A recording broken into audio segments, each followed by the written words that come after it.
Okay, all right. How's everybody doing? Great. All right. So another, obviously important day for us in our preparation, getting ready to go. So want to do a great job here today, making sure that we're handling the red area. We got some situational football, some transition stuff here with special teams that we'll go over, and try to get as close to possible as getting ready for the game with the simulation of what we do from the transitions and the rest of it. So substitutions will be important, communication will be important today.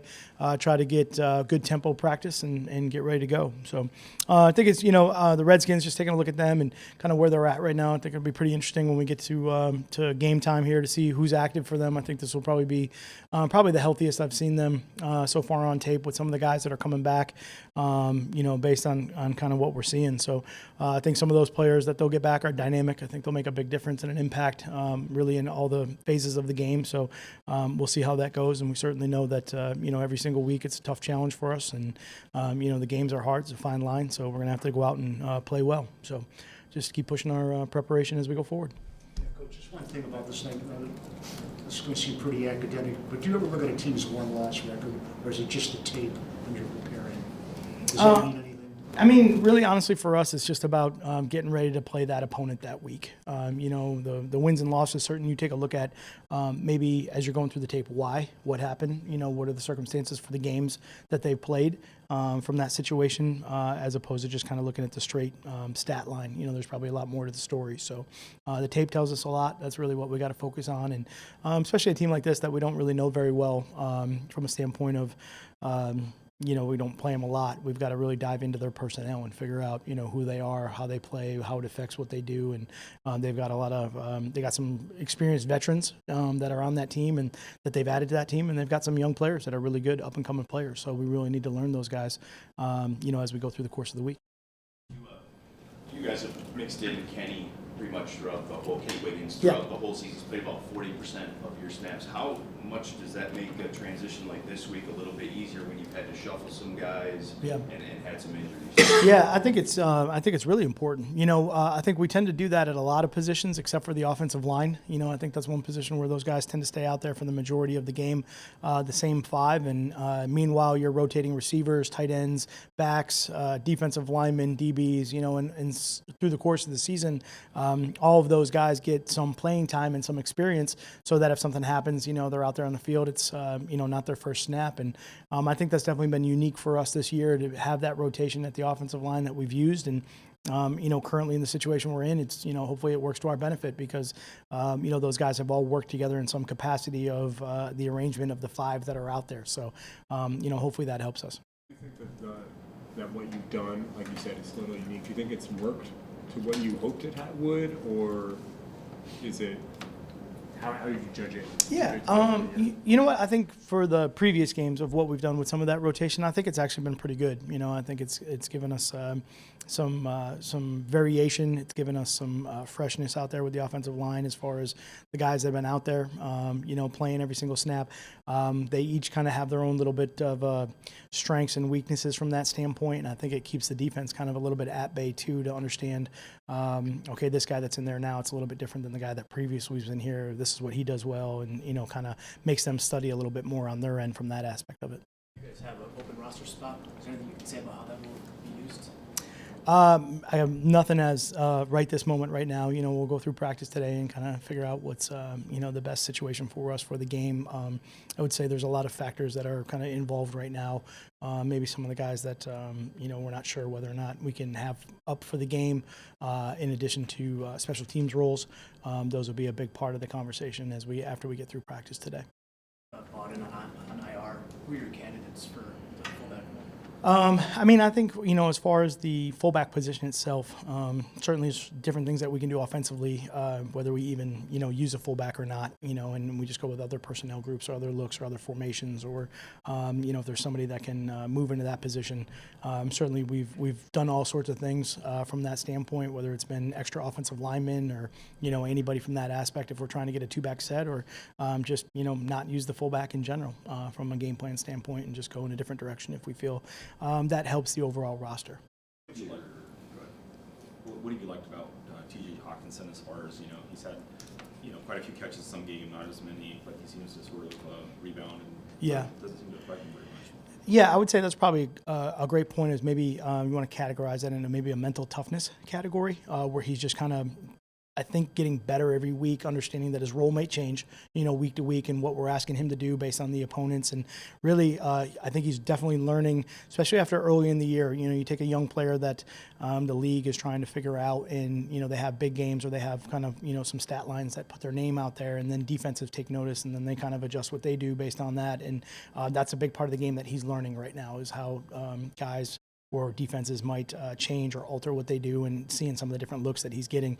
And I think he's learning that at a high level right now, which is part of his mental growth and mental preparation each week. And I think the packages that he's available for has grown through the course of the season. So definitely are in a mode for a young player, and especially a rookie, where he's still able to take more on from that part of it and be able to kind of grow his package and his value when he's out on the field. So I would say that's probably been the biggest part of it so far with him. You said with Stafford earlier, he was sort of on the same plan this week as last week. Does that Yep. mean for Sunday? Do you expect him to will he be out Sunday? Will he play Sunday? Yeah, he won't be on the game field as far as that's concerned, so be out. Traveling, obviously, though, with you, he's still done a lot of things. So, Yep. how much has he been a benefit to the offense Yeah. in that regard, and to Jeff in that regard? Yeah, I think it's critical. I think all that's critical, and I think what Matthew has done has been phenomenal. We have a lot of players that maybe aren't out there for the week if they're injured or whatever, but they do a lot of stuff behind the scenes to help those guys get ready. Tracy Walker would be another great example of his ability to help kind of some of those younger players that have to play, and certainly Matthew Stafford's done a great job of just at practice kind of being on the sidelines, going through keys, going through tendencies, going through the game plan with Jeff, and certainly brings a lot of value to our team just in general, being out there. His presence and what he does as a leader for us it's really important. So all that's been great. These, Go for it. there's these kind of unwritten rules in sports, like don't pass across your goal in hockey, or don't make the last out in third base. You hear all the time, like don't throw across your body, Yeah. quarterbacks, but Jeff's done that a few times in the first couple games, and done it with quite a bit of success. I mean, Yep. is that just part of his, I guess, special skill set, or is that something you still would really like to see him do a whole lot? It's a great analogy because, even growing up all the way through the game, never throw across your body, never throw across the field. Kind of those situations because of the DBs and the defenders and kind of their angles that they have towards the ball. Just make sure you're all right. You okay? Okay, all right. If we got to get a Heimlich maneuver or something in there, we just want to know. But what's interesting? Even I would say the popularity of those type of plays right now, Mahomes, look at these guys that are just that athletic, that are, I think, threatening the defenses so much with their athleticism when they get out of the pocket that they draw actually so much attention now that those lanes are actually open. I think it's just kind of a shift in some of the athleticism of the quarterback that's drawing that much more attention to it. So as opposed to maybe the pocket passing quarterbacks that scramble out, trying to extend the plays, that I think the defenses know eventually at some point the ball's going to come out from that standpoint. The guys that you're worried about running, you're pursuing harder as a defense, and I think some of those lanes are actually open. So you don't like them because they're dangerous still, in your mind. You're kind of like, you got to be careful there, but I think you just see it a lot more right now in today's game than maybe what we did before. To Kenny, last week almost looked like it was designed, just how much it There followed are- the defense. And, Yeah, there are definitely design, we call them throwback plays that are going to be, in that category where you're really trying to influence the defense as much as you can and then get them out. Usually they go to tight ends, usually they go to backs where you're trying to sneak guys out. It's a little bit harder with wide receivers. They generally draw more attention from the DBs just in general. But those are plays that you use, especially with call it moving pocket offensive plays, and you can kind of get something on the backside of that. Marvin Hall, excuse me, made another of those vertical plays last week. It's sort of been his role here. It's kind of his role in Atlanta and his role in college. Is he a guy that can develop to be more than that for you? Yeah, I think there's we actually, his package, I think, is obviously highlighted by the balls that we're throwing downfield to him because he's making some great plays. But there's a lot of other routes that he's kind of involved in right now. Maybe the ball necessarily hasn't gone to him in those situations, but I think he's just evolved as a receiver in general. I think his route tree has gotten better. I think his routes have gotten a lot better. His attention to details, is really good. I think he just kind of continually improves from that standpoint. So someone need to check on him. Is he all right? I gotta. Sorry, but he might be like minute by minute right now. We gotta.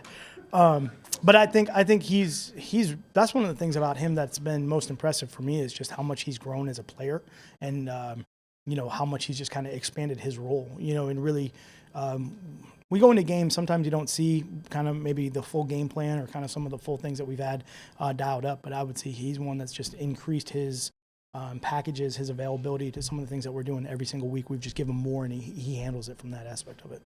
I know we've talked about Adrian Peterson a couple times this week. Yeah. He's just been banged up with a lot of different injuries, ankle and toe. Some of those can limit your abilities to move and cut. Yeah. I wonder if you see any of that on film, or is that something like you game plan at all, or have your guys conscious of game planning? I mean, honestly, I know he's been playing a long time at a high level, and he's taken a lot of hits, and he's been on the injury report, and he's taken days off, and he's done all that. And on Sunday, he shows up, he's ready to go. So I think you expect that out of a guy that's been doing it consistently for a long time like that. So for us, what we've seen on tape and the way that he's playing right now, it's a problem. He's playing really hard, really aggressive. His vision is really good right now. Like, he just sees those cuts, and he's making some pretty explosive decisions, right now at the line of scrimmage.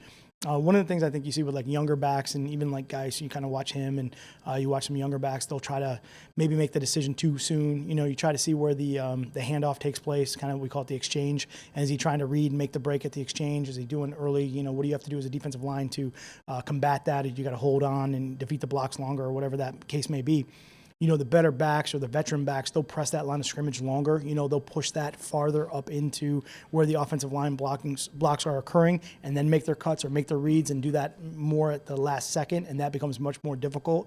And that's where you really see a guy like Adrian Peterson, who just feels so comfortable kind of, getting all the way right there, and then he's going to make that cut and go. And that's where he becomes really explosive. So that's kind of the danger part of what he does. You said in the past some injuries don't travel very well. Do you plan on bringing Matthew with you to Washington? I do, yep. His situation is, he's fine to do all that stuff. Different than maybe like sometimes we get like ankles or knees or something that I worry about, like swelling when you're going up and down on the planes, things like that. We put that into consideration. Or if it's a situation where we feel maybe the rehab equipment is better here at the facility, something that we don't travel with. Maybe it's a machine that we're using that's helping that particular injury that we have here that we can't travel with. It's better for that particular player maybe to get a couple days of in-house treatment as opposed to trying to travel someplace else. So he would not be in that category. Yeah, you all right, dude? Are you sure? Yeah, I just thought All right, well, you got it all on recording here, so you're good. You didn't miss anything.